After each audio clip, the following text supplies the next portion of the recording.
What's good, gang? Tell the truth. We back with another episode 17. As y'all see the title, good luck. Good Of luck. course, that of course, was funny. That was funny. the your Kansas City Chiefs are playing for another We AFC back championship game. yet again. Sixth time for the sixth year in a row.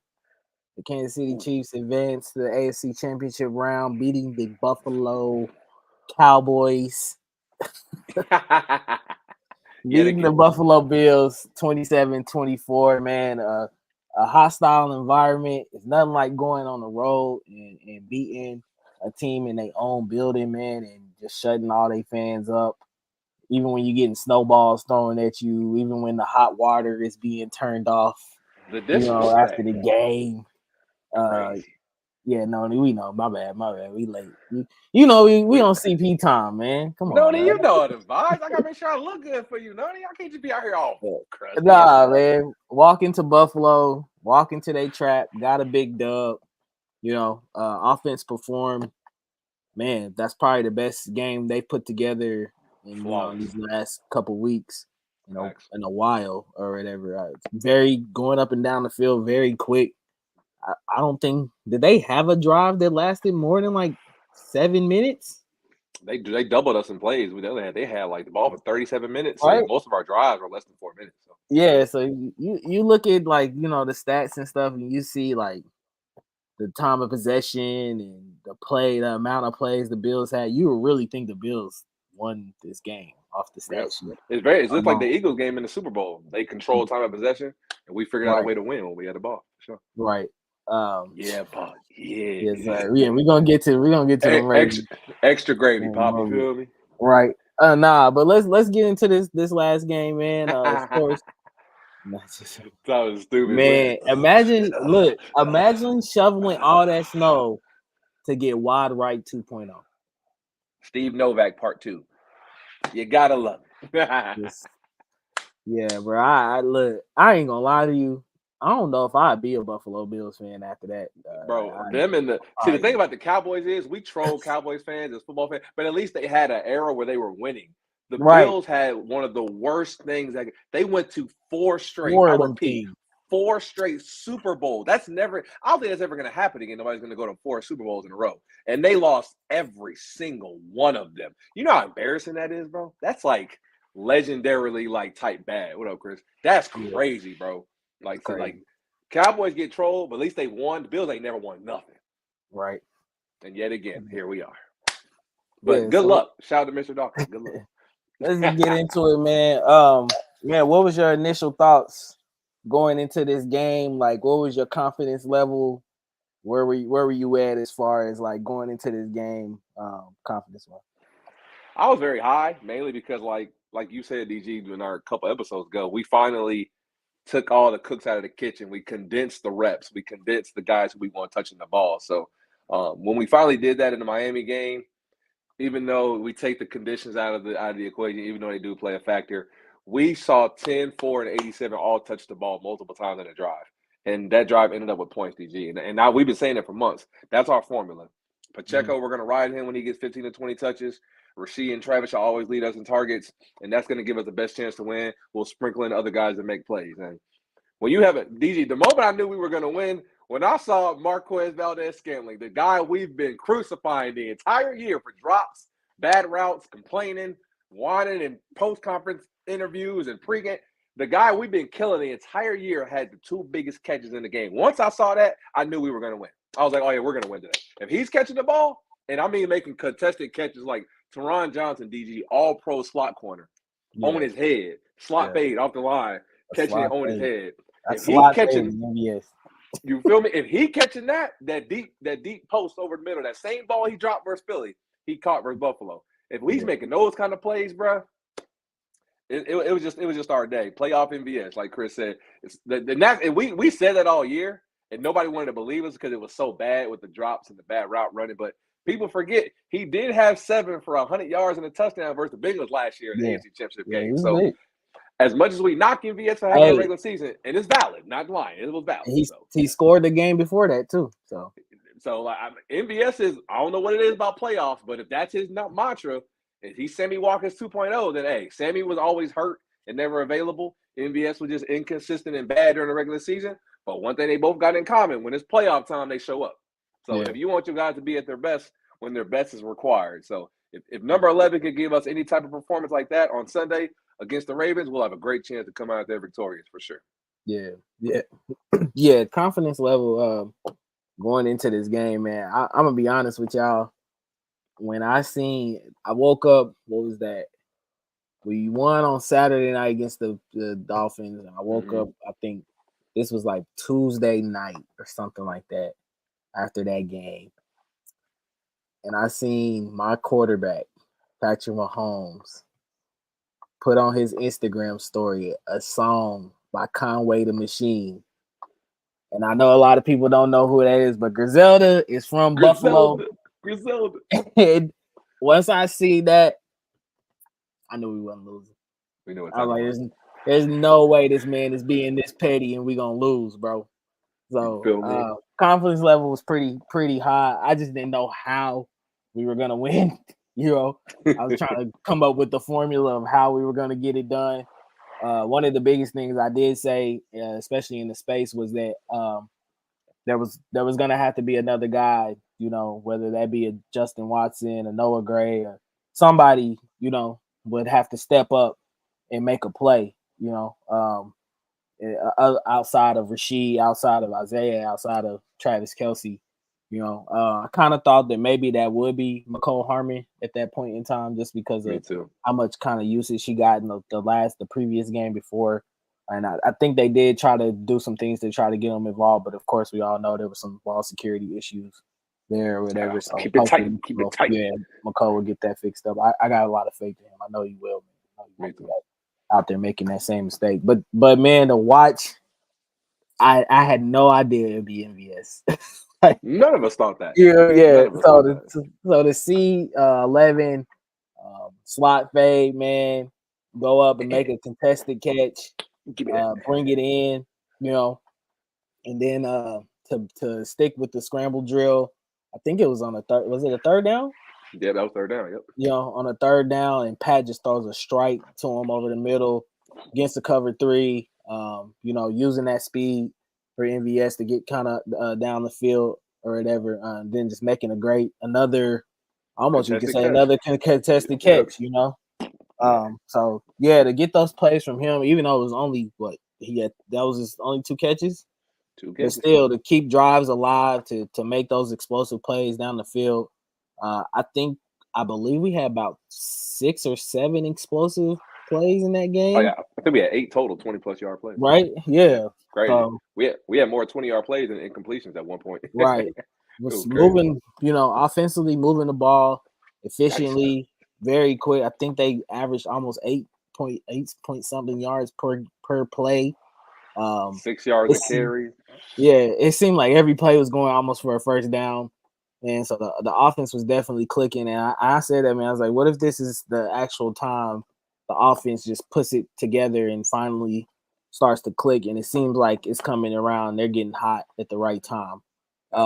Defensively, man, it was rough first half. It took some time to kind of adjust. I kind of feel like we were sitting back a little bit and trying to make sure Buffalo didn't beat us deep.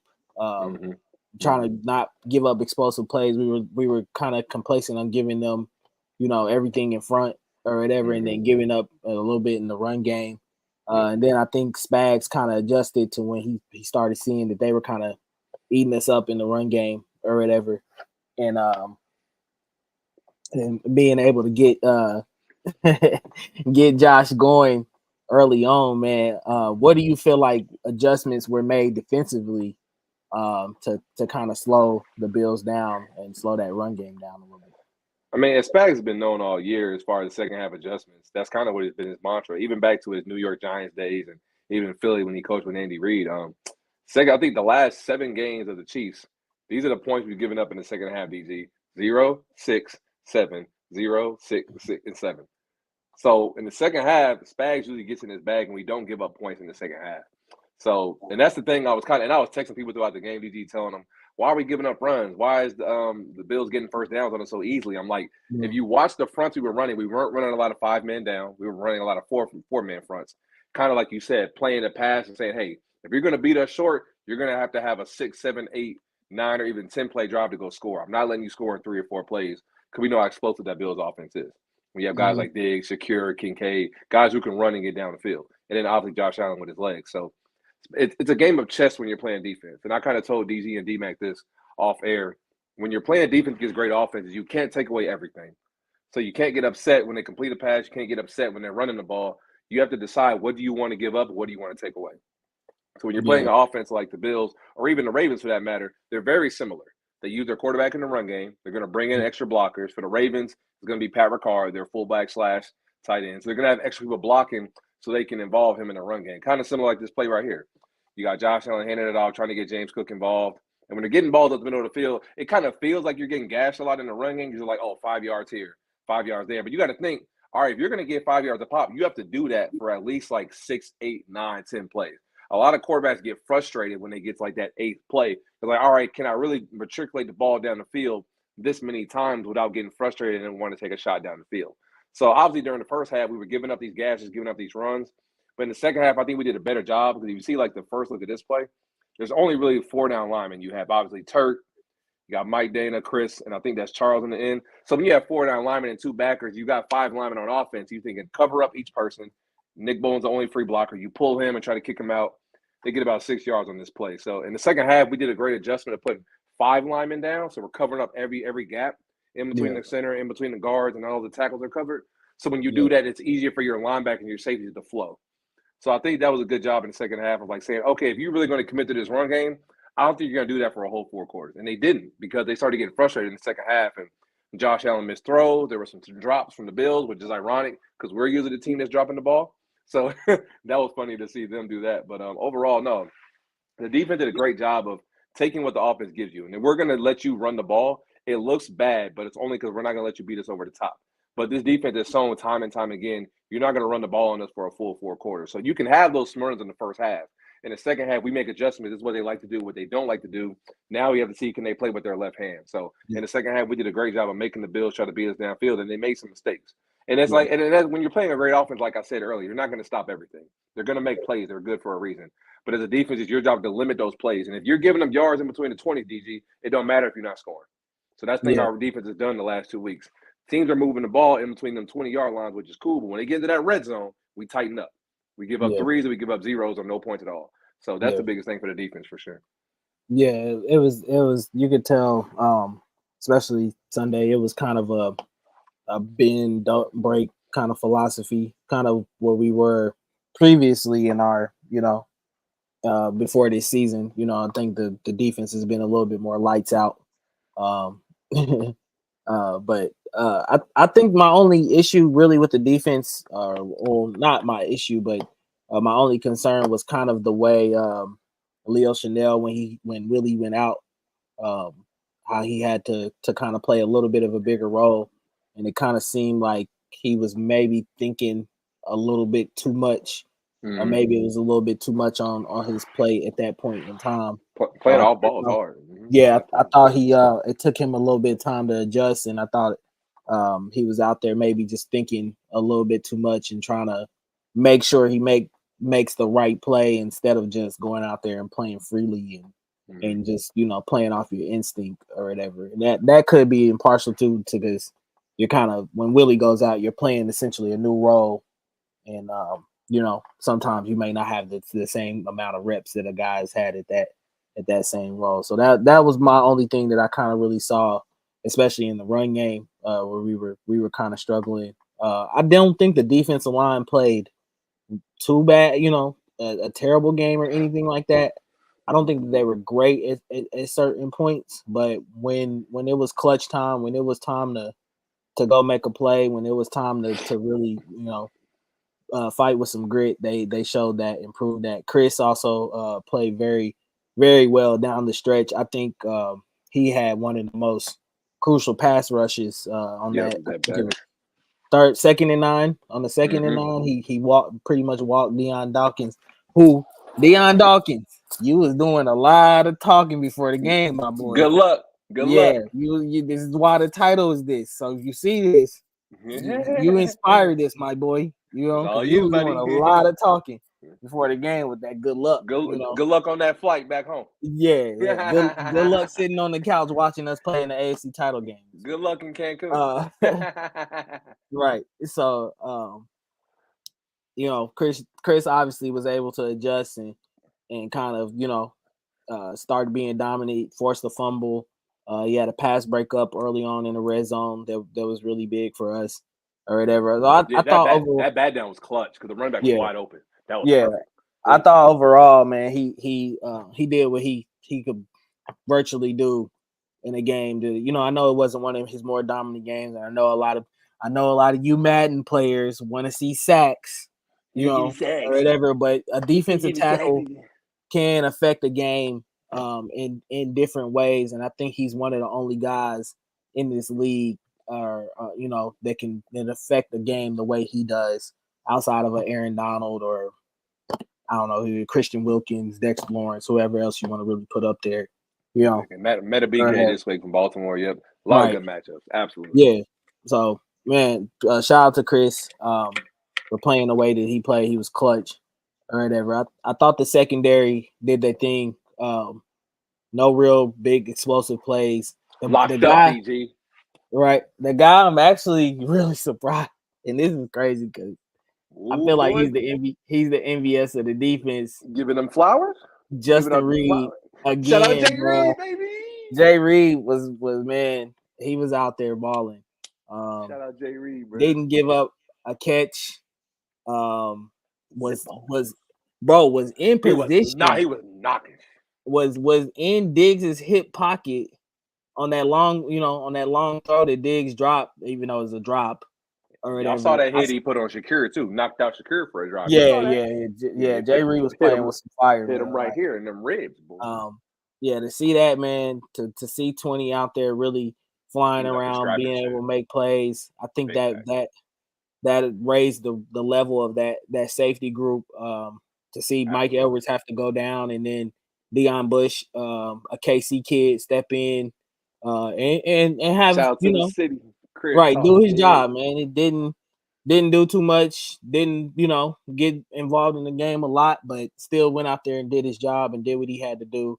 And then Shamari Connor, boy, man, Beach, you got another one. Beach is cooking, man, with these young guys being able to come in and be able to come in and have a quick impact so quickly.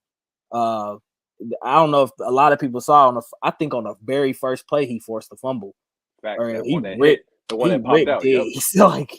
Then Kincaid tried to kick it out of bounds. So fast. Yeah. And then the fumble, the other fumble, like you gotta fall. Bro, I can't believe he tried to have his moment, DG. He tried to have his moment to shine. Right. He tried to scoop us for that. I was like, Shamari, jump on the ball. Yeah, I know you want to pick up the ball and be the hero and crib it, dog, but you just jump on the ball, dog.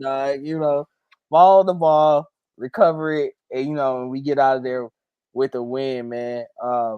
Yeah, so like I said, walk into a hostile environment, man, and winning that type of game, man. Now we move on to next week, going up against a really tough team, a team that has been highly praised this year and well-deserved praise this year, for the way that they've played, the Baltimore Ravens. So 3 o'clock Eastern, 2 o'clock our time. 2 Central, baby. On the Baltimore Ravens in the AFC title game, man. And I couldn't be more proud of this team and how they fought to get to this point. A lot of us didn't expect them to be here, and I know a lot of people kind of might have fell off the bandwagon, thinking what's going on or whatever. What in your opinion, what have you seen? Because I really feel like the season changed after that Raiders game on Christmas. I feel like that was a blessing in disguise. That was the wake up call that this team needed. What have you seen from that point up until now that has turned around this season for them and got them to this point. No, absolutely. That game and that Bengals game, like the turning point for me is when we finally, like I said in the first segment we had, finally condensing down the people that are touching the ball. Once we committed to, hey, we want to run our offense through number 4, number 87, and most importantly, the MVP of the offense, number 10. Once we figure out those are the 3 guys that are going to touch the ball, DG, it's easier to call your plays. So now we know who we want to touch the ball, who we not. Beforehand, we had 5 receivers in the rotation. We were using 3 running backs at a time. Noah Gray wasn't getting enough targets, even though I still think Noah Gray should get more at that point. We've been saying that all year. But overall, we've shrunk it down. We've condensed it down to the guys we want touching the ball football. And when you do that from a play calling standpoint for Nagy and Andy, it's easier because I know as long as these 3 guys are on the field and the 2 other guys have to be in your offense, it's easier to game plan around 4, 10, and 87 because you know they're going to put themselves in the right position to make plays or they're going to make the right play. So here's some simple plays right here. This is obviously Travis Kelce touchdown. This is the second one, I believe. So we have a 13 personnel look. We got 3 tight ends. So we got Noah, Blake, and Trav on the field at the same time. This is very similar to that Chargers touchdown I think we had last year when we played out there in LA.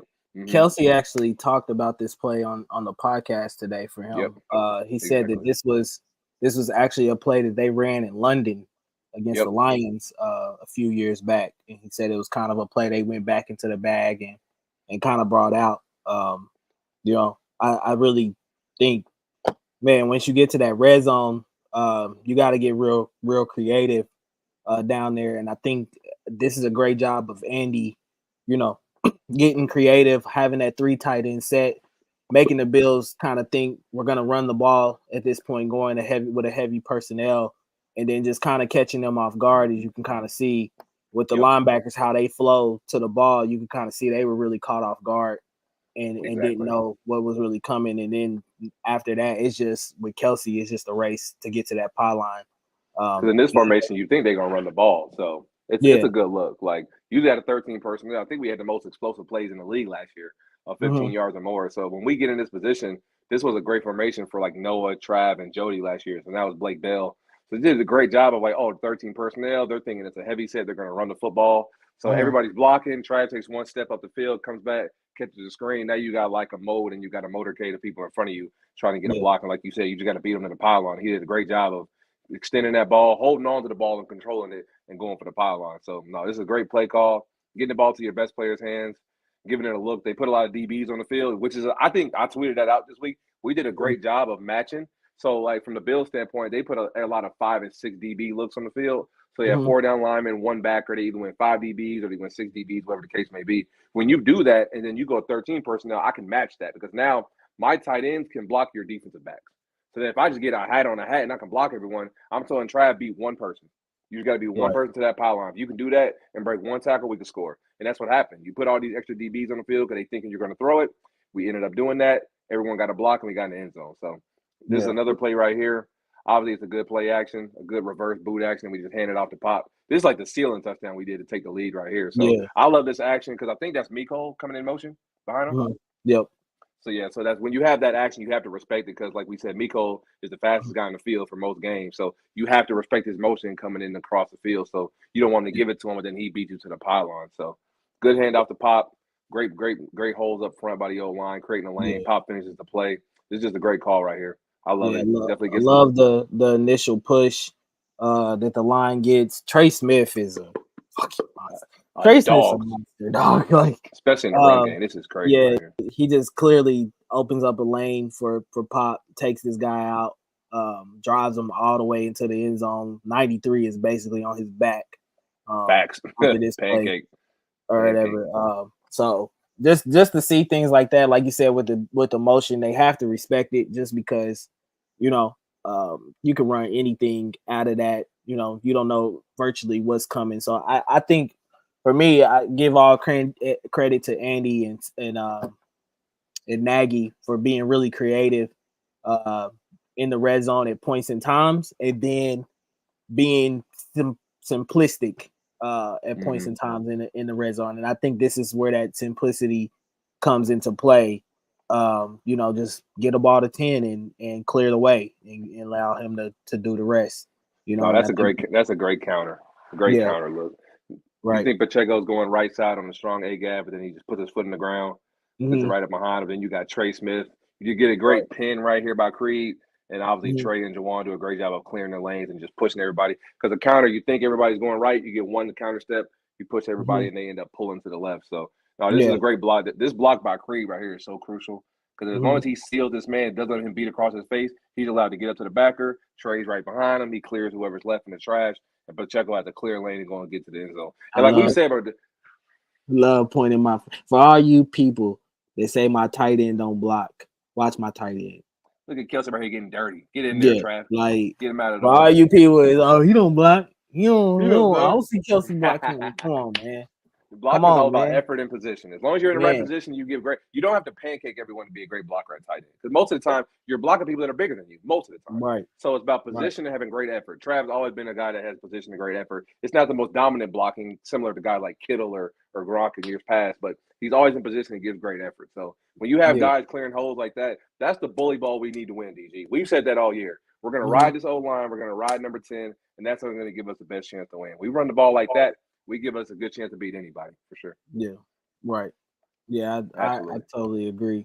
I think that's going to be something that's going to be a big key and emphasis in going into this next game against the Absolutely. Ravens. I really believe the offense did a great job on Sunday of staying on script, of playing within themselves, not trying to get out of sync or anything like that. There were no bad penalties or things that forced drives into third and long. I feel like they did a good job of staying ahead of the chains, moving the ball proficiently, and that's essentially what you're gonna need going into this Baltimore game. So, leading us into that, let's talk about this Baltimore team, man, because I know that's what everybody wants to kind of get to. I know a lot of people Baltimore. talking about the Bills Baltimore. or whatever. So the Chiefs on the road, going to Baltimore, man, to play again for another AFC title and the trip to the Super Bowl. The other trip, a trip to Las Vegas. What do you feel like you've seen from this Baltimore Ravens team that a lot of people have had trouble with this year? Obviously, it's another great. This is a very similar matchup, like I said, to the Buffalo Bills week. It's a game where stopping any team's run game, DG, is very tough. It's even tougher when you can involve the quarterback in the run game because you got to Mm-hmm. think there's 11 people on the field for offense and defense, right? Yeah. What if I told you I get to have all 10 people block for me, and there's only one person I got to make miss? Yeah. Lamar Jackson would probably take those chances every time. So Mm-hmm. Lamar Jackson is probably, if like there's obviously like a few amount of players in the league who are very dangerous with the ball in their hands. Mm-hmm. Tyreek Hill's one of them. Debo Samuel, Christian McCaffrey. I think Lamar Jackson's like top 2, top 3 with the ball Right. in his hands. Like, and I'm not trying to discredit him and say he can't throw the football because he obviously can. He has an MVP. He's probably going to get a second one this year. But when you have Mm-hmm. a quarterback like Lamar Jackson, it's very hard to stop the run game because you're involving an extra blocker. So now you have Right. 7 guys allocated, 8 guys allocated up front to eat up these blocks, and all Lamar has to do is make one guy miss to get 4 yards, 3 yards when it's 2nd and 2, DG, when it's 3rd and short, and you only Mm-hmm. need 3 or 4 yards. When you add the extra blocker, Lamar can usually find a hole to get his way through and get a first down or even score. And you Yeah. saw that last week when he played the Texans, he ran for 100 yards. So Mm-hmm. stopping the Ravens is first and foremost stopping the run, like any team, but it's an even more unique matchup because, like the Bills, they involve the quarterback in the run game a lot. And when they Right. do that, it makes it easier to do play action and throw the ball down the field because you have to start allocating resources to up front, like we said, to load the box and stop the run game. Now, DG, this year, unlike years past, I'm comfortable if one of our safeties has to go into the box because we have corners on the outside who can cover guys one-on-one. Or Yeah. if we have to put them on an island in certain situations, they can Mm-hmm. do that. Snead's been the top 2, if not the best corner in football.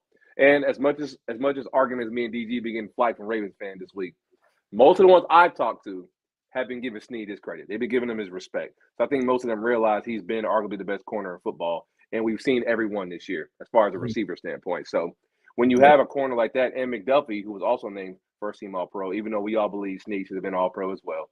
When you have 2 corners who can cover guys one-on-one, it allows you to play more with your safeties. So from Spag's standpoint, I can put more people in the box and I can Yeah. put 7, 8-man fronts if I have to because I know I got 2 guys on the outside who can cover. So Yeah. you can have more help when it comes to stopping the run game because Lamar's going to get involved. He's going to get his touches. They're going to get the ball to Gus Edwards, Justice Hill, Dalvin Cook, who they signed a week ago. These guys are going to play. But if you don't stop number 8 in the run game, none of that matters, just like you did with Josh Allen last week for sure. Yeah. Yeah. Yeah.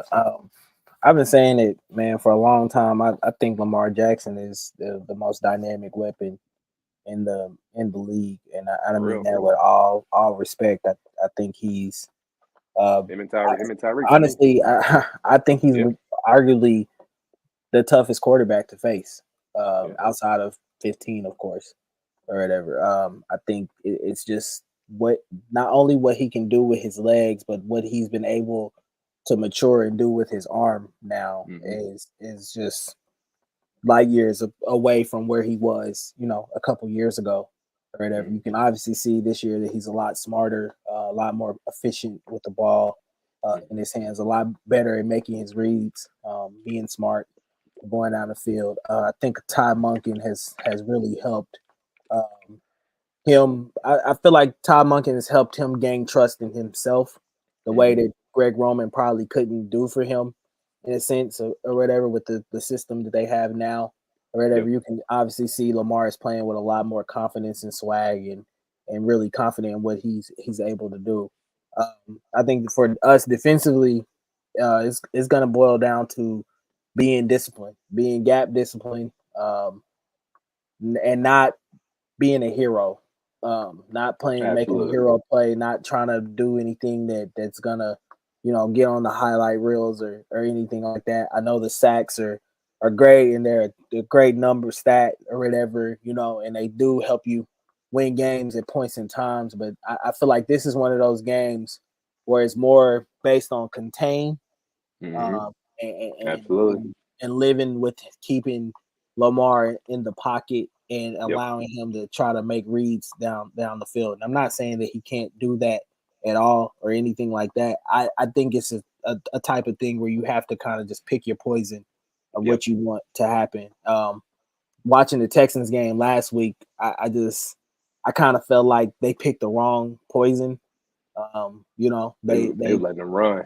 yeah, man, they allowed him. I think they were kind of so worried about that passing game, that they just left the middle of the field just wide open for him to Facts. do his thing or whatever. And excuse me, and when he gets going, you it's no stopping him in open field, man. He Absolutely. literally he literally turns into the most shiftiest person I think I've ever seen. I swear, it's Uh, him and Tyreek, bro, in the open field, bro. I swear, them like the top Yeah, two for me. I don't think Like, I've seen anybody be as shifty as Lamar, probably outside of Barry Sanders or something he's like that. shifty, But bro. man, he He once he don't gets get to hit open for real. field, yeah, it's and he's come to Arrowhead and put some people on some skates, man. We Like, know, we know. so yeah, Alex, He, go for it, boy. You, Alex Okafor, boy, that leg, God lordy. I But know no, like that it's leg still hurting, dog. still double, boy. He But nah, buckled. I think defensively it's gonna take real utter discipline for them to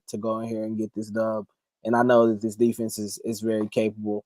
I agree with your point on as far as the corners. I think that you can do some things where you tend to leave them on an island and kind of trust them to guard guys down the field.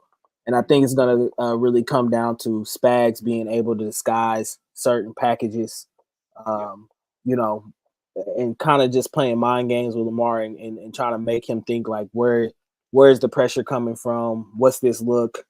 What protection should we kind of switch into? It's going to be a chess match pretty much, absolutely, absolutely. especially between the coordinators. So I know Todd Monken and Lamar will be ready to go, but I also know that Spags and his staff will be ready to have those guys ready. Um, No, for I sure. do want to highlight one coach in the building, and I kind of said this in the space earlier. Give me your thoughts and your praises on Dave Merritt and the job that he's been able to do with this young secondary. No, Uh, I got all the respect and love in the world for Coach Merritt. Obviously, he's been here for some years now, so he's a veteran as far as like our position coaches. He's coached a lot of great guys since we've been here. We've had a lot of DBs leave the building that go on and get paid, like whether it be a Juan Thornhill or Treverius Ward. We brought in some Tyron Matthew, who's had great success here under Coach Merritt. Obviously, we brought in guys like Justin Reed, who developed some young corners like Josh Williams, Jalen Watson, Trey McDuffie, LeJarius Sneed. And then I can go on and on about other guys as well. But when you have a coach like Dave Merritt, who's obviously a great leader of men, first and foremost. He's a better person than he is a football coach. I think people need to realize that. When you have that type of leadership and that type of respect in that building, that's why they Mhm. have such a good connection in that DB group. Everybody's like, it's like a tight knit family. Everybody loves each other. They go out there, they lay it on the line for each other every week. And Dave Major does a great job of getting guys prepared. And I think he does a better job, DG, of just mentally preparing players. It's Yeah, good to know the X's and O's, knowing what to do as a player on the field. But yeah, if you, the biggest thing of any DB, and the fans know this, you have to know to when to let the play go. Like that's the last play, it's over. Whether you get beat for a 5 yard pass, whether you get beat for a 50-yard touchdown, let it yeah. go next play. Short term. So as a DB, having that short term memory is key. And when you have a guy like Coach Dave Merritt, who's done a great job of getting guys to buy in, getting guys to invest in the scheme and love the system, from Spags to Merritt and them being married together, I can't think of a better position coach than him this year. To have two guys who should have been all pro, and Trey McDuffie and Snead in the same room, I Yeah, can't say enough about the job he's done this year. And to develop guys like Jamari Connor, who looks like yeah. another great find for us, start almost the entire game as a rookie and have dang near a flawless game, multiple tackles, force a turnover, and almost making eventually essentially no mistakes outside of not picking up that fumble that we saw in front of him. So Hmm. he's done a great job of getting guys ready and be prepared. Deion Bush being ready for the moment, being able to come in there and step in and play a lot of major snaps for us. So Yeah, he does a great job of mentally keeping everybody engaged. Because there's some games we don't see Josh Williams play for a while. yeah. Jalen Watson may not be on the field, but they Mhm. know their moment's going to come. So you have Yep. to be locked in mentally. You may have 2 or 3 weeks you don't play, but your number is going to be called. You have to make a play when this Yeah. team needs you. So, and we know that better than anybody. We played the Bills. What, 3 years ago? Tyrann Mathieu went down third play of the game. This year, Mike Edwards goes down second play of the game. Snead Mhm. went down in the Bengals championship last year in the Mhm. AFC championship game. So we've done a great job of having our backups be ready and our starters know that, hey, it's not all about you all the time because you're not going to be available for every game. We want you to play, but your backups have to be ready for the moment when the number's called. And Dave Yeah. Merritt's done an unbelievable job of keeping his backups ready to go. So I can't say enough about Coach Merritt, man. If there's a position coach of the year trophy, he would get it for me, no question. Yeah. Yeah. I just love the way he loves his players. Um, Absolutely. I Absolutely. seen the how they respond and listen to him, especially on the sidelines and stuff like that. That being an athlete, I know how that feels to have a coach who genuinely loves you, regardless of whatever results you put on the field or on the court or whatever. And it's always easier to get up and play for those Absolutely. type of guys. So Absolutely. you can always tell, man, the whole secondary is out there willing to lay it on the line Facts. for Coach Merritt and believe in what he's telling them. Man, I think he doesn't get enough flowers. I've heard some rumblings that there could be some teams looking at him as for DC jobs now or whatever. Mm-hmm. So that's a blessing for him, man, if he's able to go out Absolutely. there and make a name for himself as well too.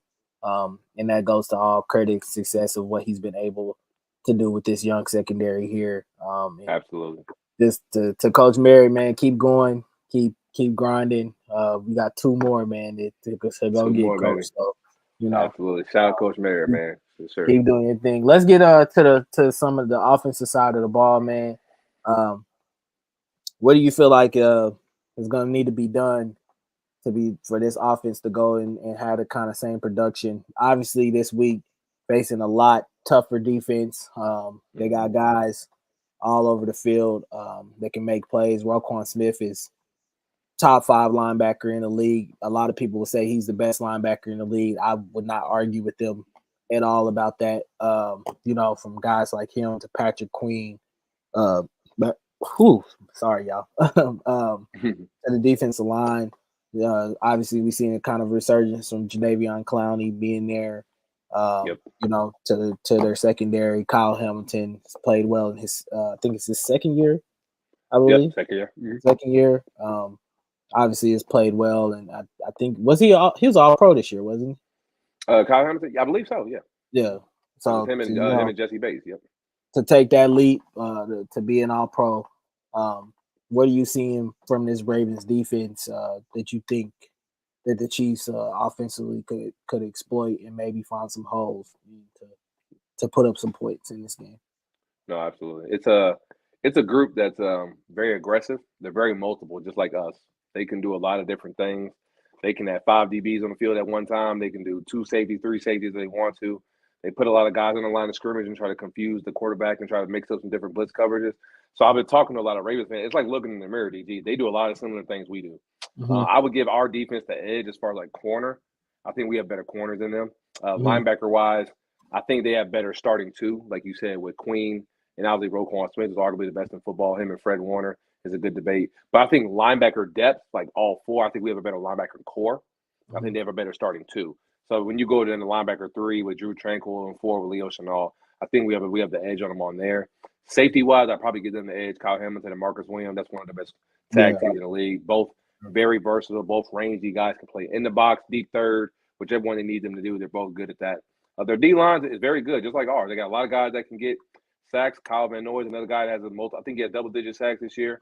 Clowney, at a BK up there for there on front. Oye, they got a lot of guys that can get to the quarterback, just like us. We have Karlaftis, Charles Omenihu, Mike Dana, Chris Jones. They have 4 or 5 guys that they trust. It's very similar to the Eagles matchup. Like both defenses do a lot of things very well up front. So this group that they have is very aggressive. They're very multiple. They send a lot of pressure when they want to. Mike McDonald's very aggressive. I think he does a good job of like finding out what you don't do well and he tries to exploit it. So if you're not good at picking up blitzes, he'll try to send more extra pressure. If you're not really a good running football team, he'll kind of force you to try to run the football by giving you light boxes. If he knows you like to throw it and you're not really necessarily running it, he's going to make sure that they get it out quick so you don't have chances to read the defense. So very, very good defense this week. I think our biggest thing we have to do to exploit them, DJ, we have to run the football first and foremost. To win any game, 10 has to have a day. And I know, obviously, he's had good weeks the last 2 weeks, but it's even more so this week. And we're going to have to evolve our screen game. We're going to have to get these linebackers off tilt. Because Patrick Queen and Roquan can run. They're very, very fast. They can go sideline to sideline. So we're going to have a lot of opportunity to figure out how we're going to get these guys off tilt. And as you can see, Kyle Hamilton has as a defense, they have 60 sacks, first in the league. They're first in points per game at 16.5 and first in the league at 31 takeaways. And I think outside of takeaways, I think we're top 2 as far as like points per game and sacks as well. So it's like looking in the mirror. They do a lot of great things on defense just like we do. They're very multiple. They're very aggressive. So we have to run the football this week, get them off balance, just like we did last week. When we involve our run game and offense, DG, it opens up everything else for everybody. Travis Kelce gets more less coverage and less bracketing. Rasheed Rice can get open. MVS can make plays down the field. We can throw screen passes to other players, and Clyde can come in and make his plays, and Noah Gray. So it all starts and ends with 10. If we run the football, we'll have a great chance to go out there and set the tone offensively for sure. Yeah, I agree. I think the main thing for the offense this week is what we've been saying all year, man. Having a point of emphasis of taking care of the ball. This is obviously a defense that has no issues with taking away the ball from you, and I think they've kind of been able to live on that, which obviously speaks to how great they've been all year or whatever. It's not easy getting turnovers, something that our defense on our side has kind of been a little struggled with, this year, but been able to get some at some points in times. But at the rate that they've been able to do it this year has been phenomenal. Putting up that along with the sack numbers and being able to hold opponents to 16.5 points per game a year is phenomenal, man. To see it's definitely going to be a very vaunted tough matchup to go up against. Absolutely. I think the one thing that the Chiefs probably can exploit in this matchup is the matchup with Patrick Queen. I think that he is a guy that kind of maybe tends to struggle in coverage at points in time. And maybe a little bit of a weakness for him. No disrespect to Patrick Queen. I don't want anybody coming up. Still a great player. Great player, but every player in this league has weaknesses. Every player in this league does something that may not be up to par with other players in this league. No, absolutely. Especially if Marlon Humphrey doesn't play. I know he didn't practice today. That's another one, DG. If Marlon Humphrey can't go, that's an advantage for us, obviously, because like they have the better overall. As far as like the front seven wise, I'd probably say it's a wash because we have really good linebackers. They have really good D line, and so do we, and vice versa. But if Marlon Humphrey can't go, and they have Darby out there, who's been their starter for a while, they're comfortable with him, obviously. But if he can't go, that's going to be. No, we did not. Not here. Say that. No, you're ready back. He's a very great player. But no, if Marlon Humphrey can't go, that's an advantage to us. Obviously, I've talked to a lot of Ravens fans this week, and I'm sure if you ask the coaches, they'll say the opposite. Some people respect Rasheed Rice, some don't. Some still think Kelsey's washed and he's not good anymore, even after a 2-touchdown performance and 75 yards. So there's a lot of doubt of what these guys can do. And like you said, DG, they've been doubted all year. So it's nothing new to these guys. So if the Ravens, and I was looking at some film from them the past couple of weeks, especially the Texans game last week, they play a lot of zone. And we've done a great job of beating zone, finding spots and holes and where to get open and letting guys run through zones. We did a lot of flood concepts, like you saw DG, the one we scored on. We have a lot of high routes. You get a mid route, then you get a low. So when you're reading 1, 2, 3, you go high, intermediate, and low. You're flooding all those zones. So all guys have to do is find where to sit and find the open spot in the zone and get open. And Rasheed Rice done a great job of that the last 3 weeks. Kelsey's obviously been doing that his entire career. And we've doing it, and guys are getting more comfortable with Pat and what he likes to see. So if you blitz Pat and you play more man, that's usually not a recipe for success because Pat is one of the best guys at beating the blitz. So I expect them to play more zone than man because I don't think they really want to blitz Mahomes. So I think he's going to beat it. And if they do decide to blitz him, DG, and if they think guys aren't going to beat him 1-on-1, good luck. Because as much as people gave Miko slack, DG, and I know he fumbled, and he should get. He knows better to hold on to the ball. All he needs is one play to get open. That's all he needs because he's that fast. So, and all that talk about him not being like worth the pick, I get people that want to give up assets for me, Cole, but we need his speed. And this is the game where you need somebody like that to have game-breaking speed, DG, because you can't teach that. All you have to do is beat the safety over the top one time. When you have that kind of speed, it opens up your offense, makes you have to threaten, and your defense has to respect him so everybody else can get open. So, it's a great opportunity this week for the offense to go out there and kind of reprimand some of the mistakes they made last week. We made a lot of good plays. We also made some mistakes. So we have a great opportunity this week to correct those. So, and I think Miko has a great opportunity to make some plays down the field. I don't think they're expecting him this week. I think they're kind of thinking like most people will think he's not going to play that much after he fumbled the ball on the goal line, which was a bad fumble, but he was going for the score. So I'm not really mad at him for being aggressive, but you just got to be smart and know where you're at and hold on to the football. But like you said earlier, we need Miko to be that game breaker. MBS is going to make his plays down the field. Love to see that. Rasheed Rice is going to get involved. Justin Watson's going to get his couple of targets. Same thing with Noah Gray. But we need Miko to make a play. He's too fast on the field to not use his speed. We have to threaten the defense somehow. Whether it be a jet sweep DG, a deep overshot, a go ball, he has to affect the game and somehow because he's too fast not to. Absolutely. Yeah. I think I agree with you. I don't think that they should. I know McCall had his struggles last week as far as ball security and things of that nature. And I want a lot of Chiefs fans to, if you got time, to actually go watch the New Heights podcast. Trav actually talks about that play as well too. He took a huge blame for that play as well too. I think there was the guy that he was supposed to be blocking is who forced the ball out. Yeah, and he said he made the wrong block pretty much. So he took responsibility for what he his part in it and said he apologized to McCall because I don't think a lot of people understand that this is a team game, and at points in times cohesion has to be involved in this game to make things successful. And when a guy misses a block or misses an assignment, something like that, or it can cause any play to go wrong. So everybody has their part in it or whatever. And obviously we know, McCall has to do a better job as well as holding on to the ball Absolutely. at that point in time. But to know that Trav, to be a leader at that point and take his responsibility in it as well too, and to kind of take some slack. He didn't have to do that at that point in time, but to be able to do that just goes to show you how much this team loves each other and wants to play for each other and fight for each other at the end of the day.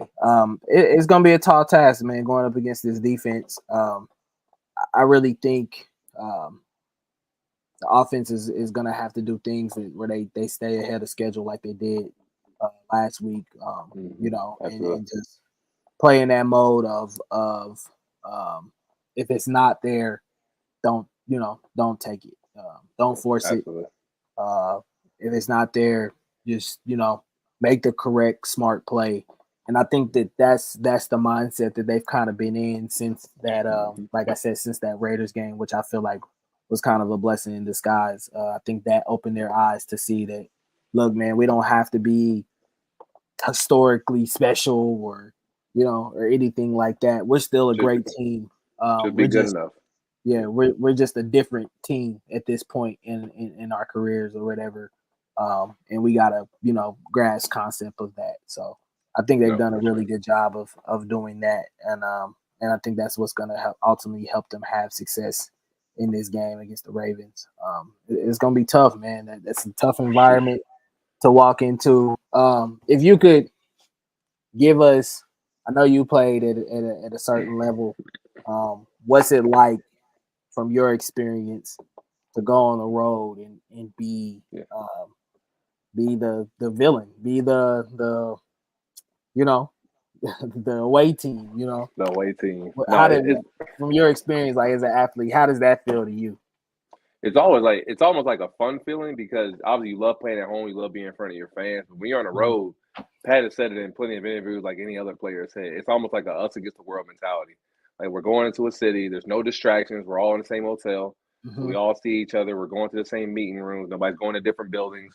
So there's no Yeah. outside distractions because we're all locked in together for those 48 hours before the game. So we all get to the hotel. You go through your meetings, you go through your walkthroughs, and everybody goes back to the room and you watch more film and you just sleep and get up and get ready for the game. So Mm-hmm. it's almost like it brings the team, like you said, DG, even more closer together because we're all locked in this together. We can't go anywhere. We can't separate. If we want to win this game, we have to bunker down and everybody has to lock in and everybody do your job, ironically, to figure out a way to get a win. So I always love playing on the road because fans booing you and you going out there and scoring and making them get more upset and throw snowballs at you or get upset and start calling you names or whatever. That makes you know you're doing your job. So that means you're playing the right way. So Yeah. there's no better winning at home is a great feeling, but there's no better feeling than Pat said going into somebody else's stadium and ripping their heart out and Yeah. seeing all the fans cry and be emotional on the sideline because just going there, you just took the L or took the W away for them and handed them that hot fresh L in front of them. So no Yeah. better feeling than going into somebody else's house and win because you need to have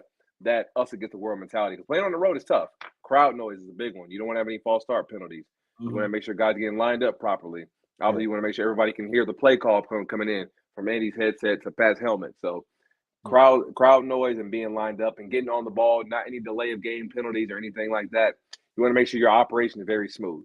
And I think, like DG said, playing on the road in Buffalo is going to help us because we're coming from an offense with a similar running quarterback. We're playing in a hostile environment where it's going to be loud. You're playing Mm-hmm. in a place where people are not necessarily used to winning as much. So obviously they want to see the Chiefs lose. So Mm-hmm. we're used to playing in big games. So obviously that's how Andy Dag and his offense and his whole Yeah. team generally get guys prepared and get guys going. Because we've been playing in big games. Like we've literally played in January the last 6 years. That's all we know. So playing in a hostile environment, playing on the road is not nothing new for this team. So that's why I wasn't really understanding the factor of like the road game last week, DG, because all we do is play in big games.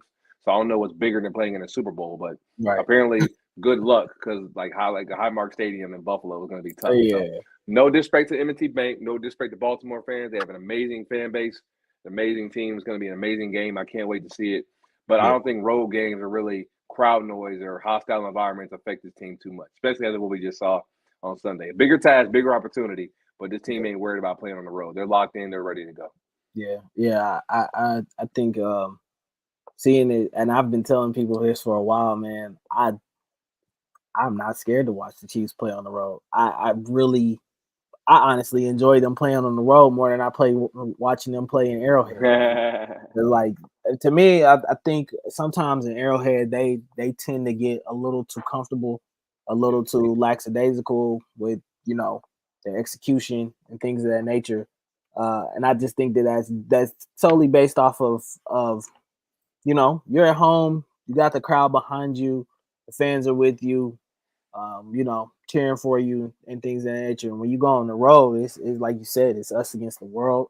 It's it's a hostile environment. You almost want to have success so that you do quiet the crowd down and kind of get them in their feelings a little bit with throwing snowballs.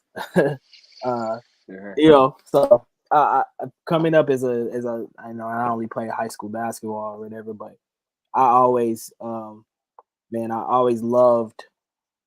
loved playing, our home games and stuff like that, and having my Mm-hmm. parents come and watch and stuff like that. But it was nothing better than going to somebody else's gym and beating them. Busting they had Yeah, DG. and just and running, running on the court where everybody hating you and booing you and you know and not liking you and stuff like that. You feed as an athlete, you feed off that kind of stuff. It gives you, extra motivation to go out there and perform, and it's almost as if you lock in a lot better. Yeah, no distractions. Yep, In you got to points, stay focused. points in Yep, time, so like big time. anything, any turnover, any mistake that we make, is obviously going to send that crowd into a ruckus or whatever, and they're already going to be hyped and Gonna put them in a frenzy. going Absolutely. off. We've heard Pat speak about M&T Bank Stadium before. And obviously he said it's one of the loudest stadiums he's ever played in or whatever. So he's got a lot of respect for them. So I like the fact that they're in this position that they've already went up there to have to kind of play in that environment before. Obviously on a Sunday, the last time we went up there was on a Sunday night, early in the season. So that crowd was rocking and ready, and they got great fans, man. And I know they're gonna bring it for 4 quarters, man. So I'm excited to see what the Chiefs can go out there and do for a second week in a row in a hostile environment. Can they handle it, the task, and get to Las Vegas? With that being said, man, let's get to score prediction. Let's get to key players, score prediction, and then we'll talk about what's going on the other side of the league as well. So what are you as far as score prediction? What are you thinking this week? I already put my money down. I don't know if it's a little early, but right after the Bills game, I immediately saw the line, DG. I put money down, Chiefs plus 3.5. I love that even more now this week because the line's been going up and down. It opened up at 2, 2.5, then it moved back up to 3.5. I love that even more. Chiefs 3.5, Chiefs money line, obviously. Score prediction, I'm gonna go.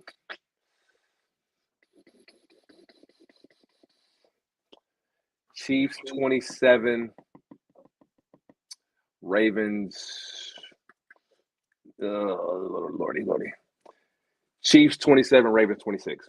I think we walk off with a game-winning field goal by Butker. Defense we had a miss the last week. I think Butker sends us to Vegas, man. Game-winning field goal. Chiefs 27, Ravens 26. Yeah. And the over hits. I think the over is at 44.5, so I like the over too. I coming into the game, I love the way the line was kind of set at 3.5. I think that's very respectable for what Baltimore has been, put on the field. And I think they deserve to be the favorites in this game. They've obviously had the better record, and they've played great teams this year, and they've blown out a lot of those teams or whatever. So I had no quarrels about the line or anything like that at this point. Man, score prediction. I hate doing score predictions so much. It's so tough. Right. I was close last week. I said 26-23. You won 27-24.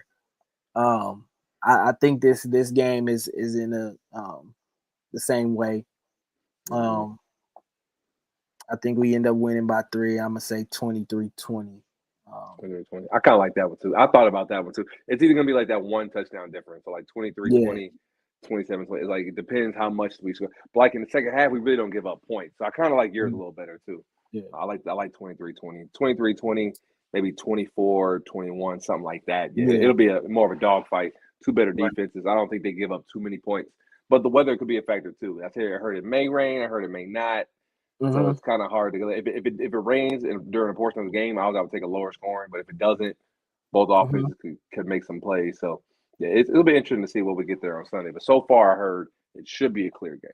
So So give me your key players offensively and defensively. Defensively, my key player is the same as last week. I think I said Willie Gay or Drew Tranquil last week. Same thing. Like they have to be key for this game. Middle of the field. Make sure everyone's getting. Nick Bolton's going to get everyone lined up, but Drew and Willie have to be madmen, just like last week. Spying Lamar Jackson, not letting him get outside the pocket, not letting him have crazy plays and having big chunk plays down the field. So keeping him contained. He's going to make his plays. He's Lamar Jackson. He's very special, but not letting him have crazy games on our defense and having big explosive runs down the field. So yeah, Willie Gay and Drew Tranquil, those two together, they play the same position whenever they're rotating. That's my key defensive player. My key offensive player would be. I think it's going to be Rashee Rice because obviously we know Pacheco's going to have his plays. Travis Kelce's going to get his, but I don't think a lot of the Ravens. I don't know if that's the defenders in the building because they're watching the film, but I don't think a lot of Ravens fans I've talked to respect how good Rashee Rice is. They think a lot of the yards he's gotten against lesser talented defenses. So this is a great opportunity for him to go out there and set the tone, DG. So if he gets out there and gets 3, 4 catches in the first quarter, gets himself in rhythm, beat some of these zone coverages, maybe they'll make McDonald more uncomfortable, make him go force to play a man.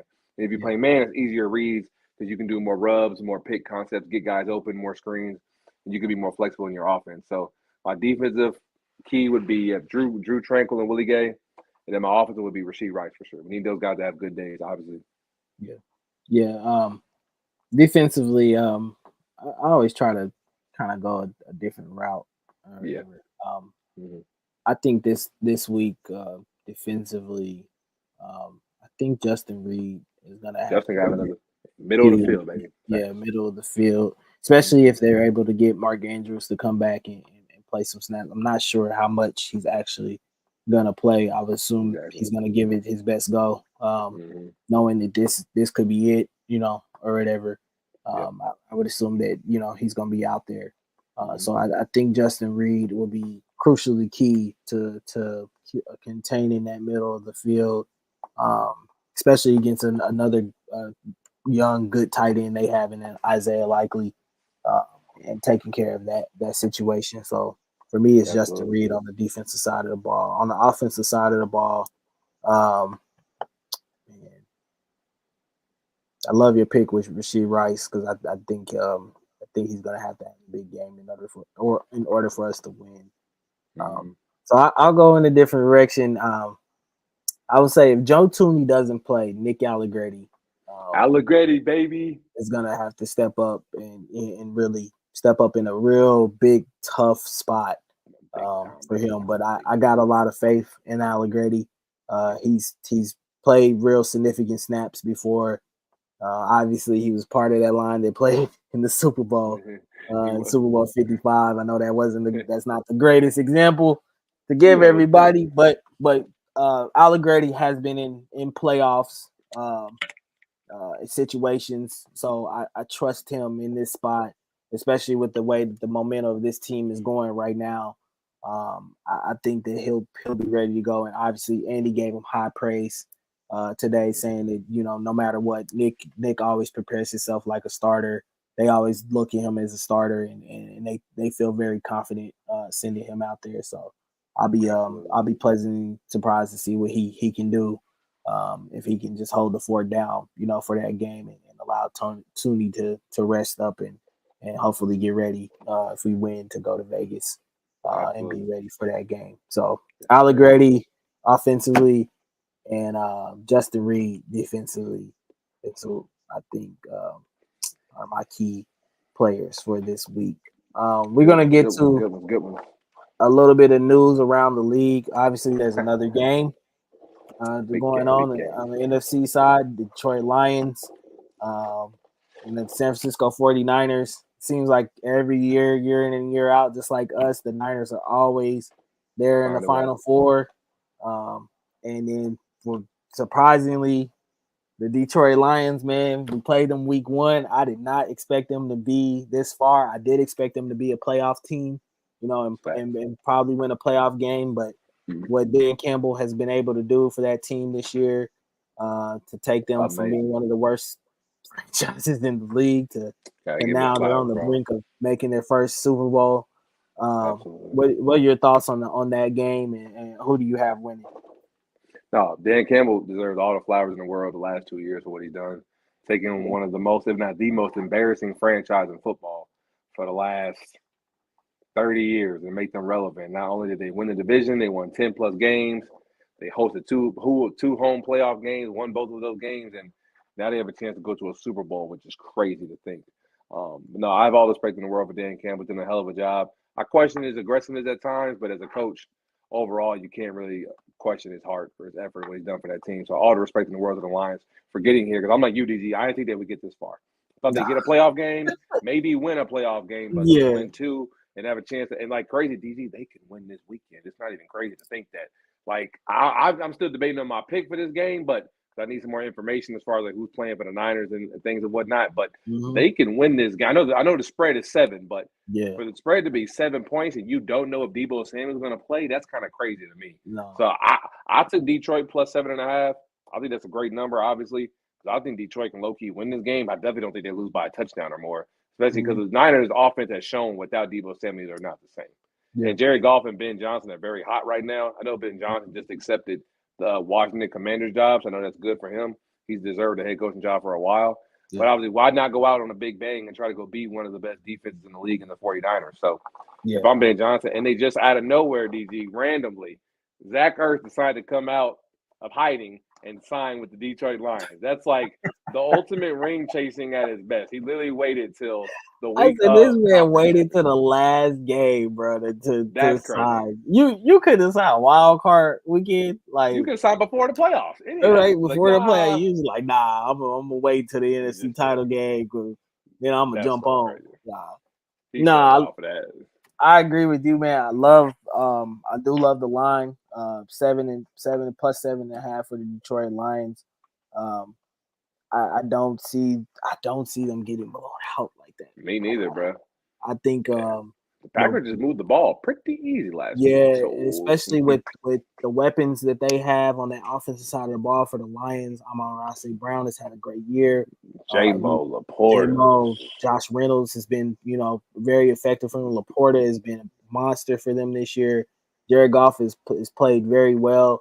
And then I think what is the biggest factor for that team, and I think that's that two-headed monster back there in Gibbs David and Montgomery. Montgomery and Jahmyr Gibbs. Dogs. It's lightning and thunder back there. You kind of haven't seen a duo kind of like, remember when Lindell White and then Chris Johnson was in Tennessee? Yeah, and you kind of that's what Jahmyr Gibbs and David Montgomery kind of remind me of. Man, I've been extremely Laporta has been great. Like Laporta has been outstanding this year. Amazing. Yeah. Offensive. But man, I literally get goosebumps every time I watch Jahmyr Gibbs play. Dog, bro. That kid, literally his initial burst is probably the best in the league. Once he gets to the second level, you're not catching him. So if he gets any opening through a hole or anything like that, he's gone. He's so shifty in open field. He reminds me a lot of Jamal Charles in comparisons to what he can be able to do, and I think he provides a lot for them in their passing game as well too. And I think it's been what's led to help Jared Goff have a lot of success this year. So I don't think the Lions. I don't think they're going to come in not confident at all. I think they're going to come in extremely confident and thinking that they can win this game. Just based off of what they've been able to put together this year. I would say defensively, they can be had a little bit. Especially in the secondary. Yeah, they give up in the yards. Secondary. So that's something I know that they're probably going to be focusing on a lot this week in practice and trying to get that corrected and things of that nature. But like you said, the Niners are kind of banged up at this point. We don't know if Deebo Samuel is going to be able to go, and I think that's a big key factor for the Niners offense. Man, when he goes down, you can clearly see they're not the same team without him. And I know they were able to gut that last win out without him against the Packers. Shout out to Brock Purdy and them for the way that they played, especially down the stretch. Yep. But then again, they got stars on that side of the ball. George Kittle is top three tight end in the league. Christian McCaffrey is obviously the best running back in that we've seen in this decade or whatever. So I know the Niners and Kyle Shanahan is a great play caller, so I know that they'll be ready to go. Personally, I don't know if I'll make a pick, but I will say I do think the Lions cover that spread. Absolutely. I don't see them getting blown out like that at all. I think both games will be very close. Probably come down to the wire as well. And other news around the league. Yeah, the Los Angeles wall pieces. The USB cords. The Los Angeles, iPhone chargers. Hired a new coach, man. Jim Harbaugh is now the new head coach of the Los Angeles Chargers. And I'll be honest with you. As a Chiefs fan, I'm kind of annoyed about this signing. They won Jim, huh? Yeah, but nah, it's just that out of respect of who Harbaugh is, man. He's had great success in this league. He's obviously went to the Super Bowl, been able, and it just seems like everywhere he goes, man, he's able to turn He figures it out. something bad into something good. So I Does. know that he'll be able to go to LA and really be able to turn that franchise around. Hopefully, not too much. They need all Hopefully the help they can get, DG. he still loses 2 games a year to us. Appreciate but that. but yeah, man, as a NFL fan, I'm genuinely excited for a guy like Justin Herbert to get a coach like Harbaugh. Absolutely. I think this is a makes sense signing for them, just off the sole fact that I know Harbaugh is gonna come in and create a culture, and give That them, they desperately need. yeah, that they desperately, and give them a certain identity that they're gonna need to win games, and I think this does a lot for Justin Herbert because I think this allows. If they hire Greg Roman, I'm gonna laugh. I'm a laugh. Yeah, Genuinely. hopefully they're not that though. Hopefully I they're hope. not. Hey, it is the But Chargers though. yeah, It is it the is the Chargers. Chargers, so I wouldn't put it past them, or whatever. What was your feelings about the Jim Harbaugh signing? No, yeah, sure. We kind of knew it was coming. Like we've been hearing all these trips. He's been taking trips to Atlanta, Yeah, it had like 3 visits. L.A. Yeah, he went to Atlanta for 2 visits. Went back home to Michigan. Went to L.A. for a second visit. So we kind of knew, Yeah, all right, it's coming down to either Falcons or Chargers. Falcons had a lot more for like flexibility with the cap, and they have more better players on rookie deals. The Chargers obviously have a lot of cap issues they're going to have, but they have arguably a top 5 or top 7 quarterback in the league right now as far as Justin Herbert. So when you have that good of a talent and a quarterback, it's hard to turn the job down. So I'm not mad at him for taking it. Now it's going to be decision time of like how do you build this roster, because a lot of their best players are either older or leaving. As far as like yeah, Keenan Allen, Mike Williams, Khalil Mack, Austin Eckler, guys that are aging or getting expiring with their contracts. How do you plan on who do you keep and who do you want to move forward with? So yeah, I'm not surprised he took the job at all. In my deepest of heart, I thought he would have went somewhere and took JJ McCarthy because that's his quarterback from college. But maybe a backup. being could be a backup. That is true. You never know. But being in LA is not crazy, man. Jim Harbaugh knows what to do. He's been in the league a long time as far as like a coach and a player. Coached in Mhm. college for a while, so he's won at the highest level. So no, I got utmost respect for Jim Harbaugh. I'm excited for the matchups now. Maybe they'll be they've always been interesting. Maybe they'll be Yeah, even more interesting now because you got Jim Harbaugh over there. So no, no, it'll be yeah, fun. It'll be yeah. fun to see, man.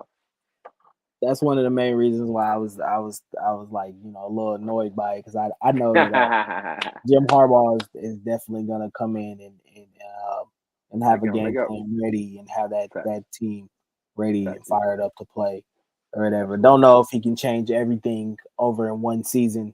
Maybe it may take a couple Baby seasons or steps. whatever. Right? Yeah, but I do know that for that organization, he's gonna do whatever in his power to help them get back to winning, Absolutely. winning culture as well too. Absolutely. So as an NFL fan, I'm genuinely happy for them to see them try to get back to winning ways or whatever. Um, Absolutely. yeah, man, I don't really have anything else. We got a big game, man, coming up this Sunday. I know the city is excited. I know Baltimore is excited. Both teams deserve to be here, man. You couldn't ask for more, especially if you're a general NFL fan. Um, Watching Lamar Jackson go up against Patrick Mahomes, this is one for the ages. I think this is one that a lot of kids are gonna sit down and watch. Two of the greatest quarterbacks that they've seen in their lives go at it. And I remember me being a kid watching Peyton and Brady go at it. It was always must see TV. So I know a lot of kids will be glued to their TVs at 2 o'clock on Sunday to see this game or whatever. Hopefully the Chiefs come out with a victory and they're on their way to Vegas and we're back here celebrating with you guys, and having fun with that. CJ, you got any final thoughts? Big game this week, man. Everybody stay focused, stay locked in. Don't let the fans get to you. Don't troll. Just know we've been here before. Act like you've been a champion. Act like you've been a winner. This is another big game. It's the biggest game because it's the next one on the schedule. We know what moment this is, Right. and just be very appreciative of what we've been through, y'all. The last 6 years, 6 years we've had a chance to go to the Super Bowl, bro. Teams can't say that. Yeah, That's a legendary stat right there. We have a yeah, quarterback who's special, a special coach. We're finally getting guys in the right position together. We have a chance to do something very special and go to our fourth Super Bowl, man. That's the yeah. ultimate goal. Nothing else matters. No offseason talk matters. No draft talk. Winning in Baltimore, Maryland on Sunday at 2 o'clock my time. This is Hello, what matters. Hello? So hello. this is what matters, You man. This get is what it's all in the line. You feel me? Like you be geeky, man. This the game we've always wanted. This is the I knew this team could get to this point because I said we can lean on this defense and they've got us here, man. So we here now. We might as well go win it, huh? We built for this moment, so we might as well go yeah, handle our business, dog. Let's get to Vegas, man. Give yeah, ourselves another man. week to play. Yeah, man. Tell the truth, man. We always appreciate y'all for pulling up and hanging out with us, man. Um, DG, CJ. Fortunately, D Mac couldn't make it tonight or whatever. Taking care of business though. We And had to so sub in he'll for him. probably, he'll probably be back tomorrow. I think Kingdom Cast is supposed to be Kingdom on Cast, yep, Thursday, yep. tomorrow, and they'll have a special guest on with them as well. Somebody that a lot of y'all may know. Hello, Hello. maybe pulling up to You the feel to me? the to the show tomorrow. So be tuned in for that, man. Yeah, man, and follow Kingdom Cast on Twitter, man. Like, comment, subscribe, share this video with a lot of people. Tell a friend, show your Man, coworker, tell your mama, tell your auntie, everybody. You feel me? right? We Yeah, standing on business on Sunday, standing man. on Stop playing. business, man. We pulling Hello? up to the bank, ski bass down. Stop It's playing, a man. You feel it's me? a stick up. It's a stick up, man. They got something we want. You feel me? They got our trophy I need that. at their crib, and I need that back. You dig? So Hello? it's time to go earn it, man. It's time to go get it. Hopefully, our guys go out there and execute at a high level. So, with that Yes, being sir. said, for DG, CJ, man, we out. We love y'all. Gang. Tell the truth, baby.